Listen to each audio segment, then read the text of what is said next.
couple of, Conservatives I've spoken to have sort of said that they kind of feel like Rishi's sort of getting it together a bit. The budget, even though it was muted, there wasn't a mutiny from the backbenchers. And do you think his personal ratings have gone up a bit?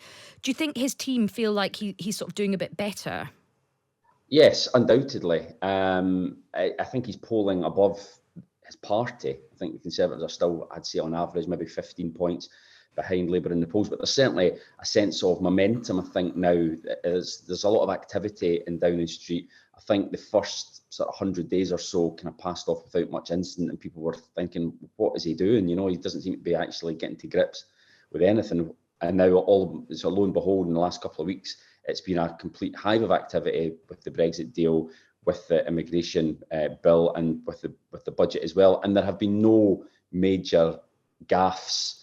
And I think that's probably something that's going down. There'll be a lot of relief, I think, in number 10, that he seems to be finding his feet now as Prime Minister. But there's still, he's still got a huge way to go, I think, to try and overturn Labour's leading the polls, but at least it's making things look a little bit more competitive. And of course, the fact that, he does feel like he's got a bit more confidence, and it feels like a lot of people in the Conservative Parliamentary Party are sort of looking at him with a bit more respect. That is quite helpful to provide him with some defence in case there is a return of the blonde bombshell, who of course is preparing to go up before the Privileges Committee on Wednesday. Boris Johnson, it's going to be quite a big moment. But what should we expect from that, Kevin? Because I think there's a bit of a gap between expectation and reality. A lot of people think this is going to be some huge showdown where everybody has a big shout at Boris Johnson, but actually the sort of framework of this committee and what they're looking at is quite narrow. Yeah, so the question is whether he misled Parliament. Now, I think the argument that Boris Johnson's defence will rest on is that he did not knowingly mislead Parliament. Now, whether that's enough to get him off the hook or not, I'm not entirely sure. Their argument is that he followed the advice that he was given by civil servants and advisors in number 10, who told him that all the rules were being followed. Now, the interim report that came out from the Privileges Committee a couple of weeks ago said that he should have known himself that these parties, these gatherings that he was attending, were obviously breaking the rules that were in place for the pandemic at that time. Now, that's obviously not Boris Johnson's position. And I got a statement actually from a spokesman for Boris Johnson earlier, very defiant. It says, Privileges Committee will vindicate Boris Johnson's position.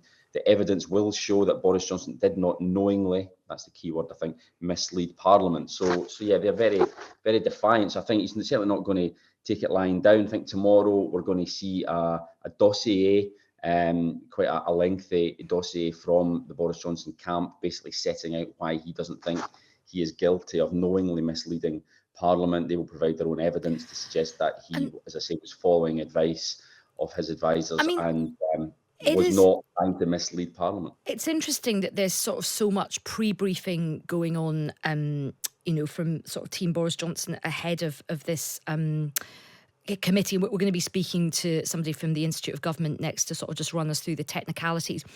But Kevin, right, what do you think we are going to see from Boris Johnson on Wednesday? Is he going to come in sober, quiet, humble, sticking forensically to the details?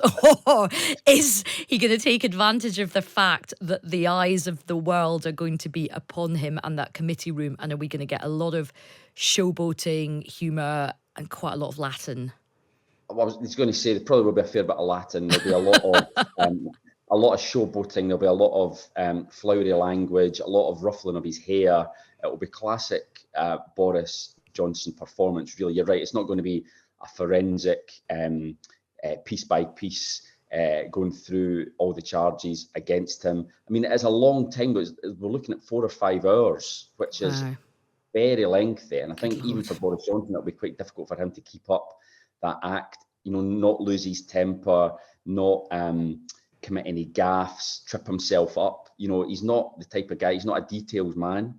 And I think the potential for disaster for him is pretty large. And you've got to remember as well, what's at stake. I mean, it's no it's not overstating the case to say that it's his political career on the line here. You know, if he is found guilty by the committee and suspended from Parliament, you could be looking at a by-election, and you could be looking at the end of his career as an MP. And this is a guy who is desperate to become Prime Minister again. An awful lot riding on it. Yeah, and who still believes this. One is reminded, of course, the last time he appeared in front of a big committee was the liaison committee, as, you know, everything was collapsing around him. Famously, that crazy week when everybody started, like, kind of, you know, saying that they had no vote and confidence, and that was an extraordinary moment, wasn't it, when he was in that liaison committee?